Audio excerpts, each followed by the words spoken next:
It's lovely to have the opportunity to give a bit of profile to some of the trials that are happening in allied health and talk to you a little bit about our achievements and our future focus. So just to put you in the picture of what I'm talking about, the disciplines highlighted there in white are the allied health disciplines that are within our Sydney Local Health District, and we work together along with the doctors and nurses to provide best practice patient care. And as we all know, multidisciplinary research is really important, and that's what we're very involved in. But today I really just want to concentrate on the allied health-led research, and to say that we feel strongly that some of this allied health research is making a real impact on patient outcomes. It is true that some of the disciplines like pharmacy and radiography provide invaluable support to clinical trials, the medical clinical trials, but as I said, I'm going to concentrate particularly on the allied health-led trials today. So within Sydney Local Health District, we have a research committee, and this committee has developed an overarching framework based on the national, state and local health priorities, and developed this overarching framework to describe what we do. Most of our clinical practice and research is in living well with chronic diseases and disabilities, and those categories you can see listed under that reflect really the categories that are cognizant with the Sydney Health Partners major streams. We also work in the area of early intervention across the lifespan in primary prevention, etc. And our cross-cutting themes are largely these. I just want to note that, as Roy said, that most of our research happens in non-pharmacological interventions rather than pharmacological interventions. So I'm going to take you on a quick whistle-stop tour of some of the clinical trials that are happening or have happened very recently in our district, and then finish off with some future directions. So in nutrition and dietetics, in the area of liver disease and decompensated cirrhosis, Helen Viddo from the Liver Disease and Transplantation Unit has done a case series of 14 patients who had ascites and looked at these patients with aggressive tube feeding and shown a reduction in ascites. And this has had an impact on clinical practice. It required less fluid taps, and some patients did not require liver transplant. So this sort of observational study could lead on to a larger randomised controlled trial where this would be evaluated more rigorously. In the area of critical illness and protein requirement, Susie Ferry in critical care has demonstrated in the first well-controlled randomised controlled trial that ICU patients should receive at least 1.2 grams per kilogram of protein per day, which is more than the NHMRC nutrient reference value. And her research has influenced decisions about whether particular enteral and parenteral nutrition products are suitable for critically ill population. In head and neck cancer, Meryn Finlay has held a TRIP fellowship, NHMRC TRIP fellowship, and she's been interested in this issue that that 8 out of 10 patients with head and neck cancer are malnourished. And we all know that there's a long time between evidence and implementation into practice, and only 1 in 5 patients received pre-treatment dietetic care in line with clinical guidelines. So on consultation with consumers and clinicians, there was an assessment of barriers and enablers to best practice care, and an institute of a new clinical care model. And that was to do with nutrition care dashboard in weekly multidisciplinary team meetings and supportive care-led treatment clinic. So this new model of care has had a big impact, and you can see here some of the outcomes, with early access to care increasing to 97%, and nutrition assessment during radiotherapy increasing to 82%, and after radiotherapy increasing to 90%. And I think importantly, the unplanned admissions reducing from 45% down to 27%. So some big impacts from an alteration in model of care. Physiotherapy. This is my pet area, but in chronic lung disease, the big issue is that 1 in 13 people over 40 years have COPD, chronic obstructive pulmonary disease. And this incidence is even higher in Indigenous Australians, and they have a 5 times higher hospitalisation rate. What hasn't come up here is the new Atlas of Australian clinical health variation, which showed that there was a 16-fold variation in hospitalisations across Australia for chronic obstructive pulmonary disease. And we know that pulmonary rehabilitation has high-level evidence to decrease hospitalisations. The problem is that there's limited availability of pulmonary rehabilitation, and only 1 in 15 people with COPD have access to this intervention. And there are no culturally specific pulmonary rehab programs for Indigenous Australians. So I've been fortunate enough to lead 3 NHMRC trials in this area aimed at evaluating aspects of pulmonary rehabilitation. And this first trial particularly was looking at whether we could deliver pulmonary rehabilitation in rural and remote sites by evaluating whether walking training, which was supervised and prescribed based on the individual patient assessment, had an impact. And we did show that it improved exercise capacity and health-related quality of life. Importantly, about 50% of the patients that are referred to us in pulmonary rehabilitation, their oxygen levels fall when they exercise.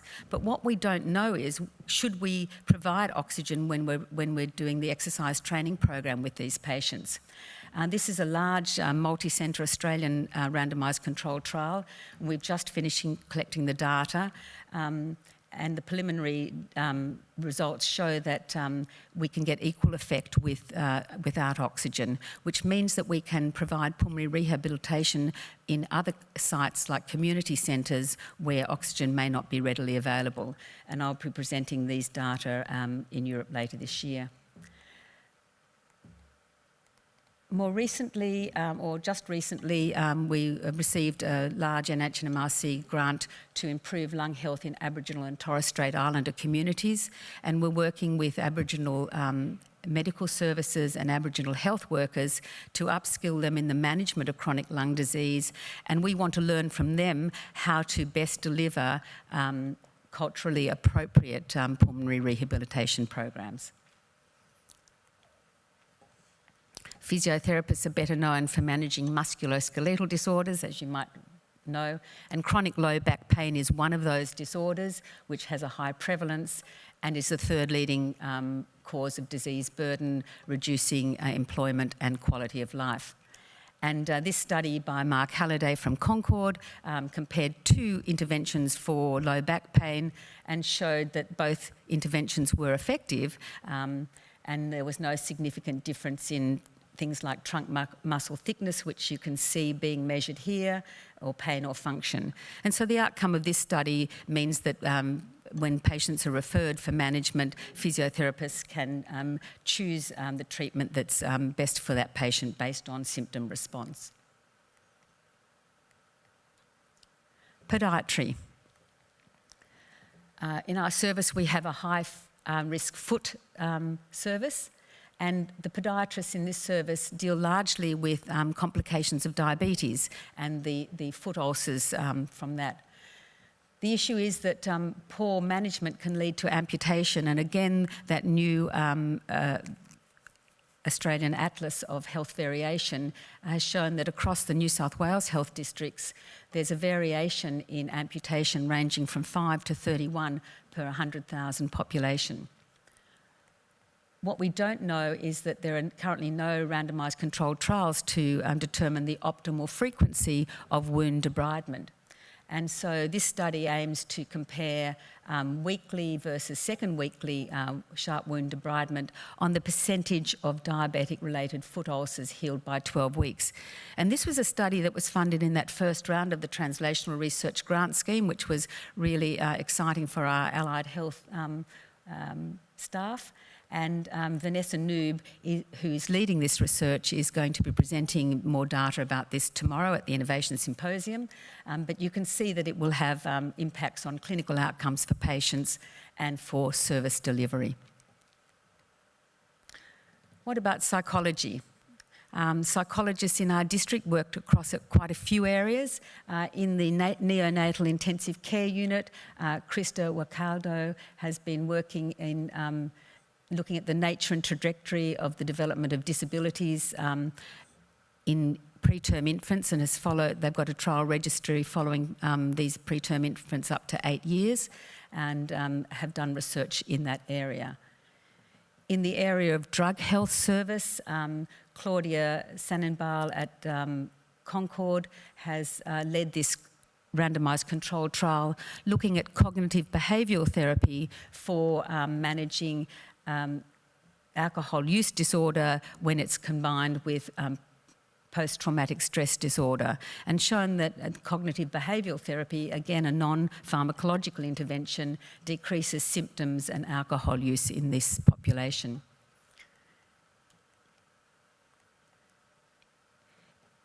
In the area of cancer at the Cancer Centre at Concord, Alexandra Withers is the site leader for this program, which is a cluster randomised controlled trial looking at assessment of patients with cancer around anxiety and depression in order to determine what is the most appropriate psychological intervention for these patients.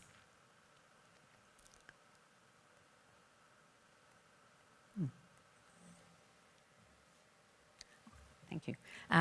In speech pathology, now we know that communication is vitally important, and verbal communication is a really important area as well.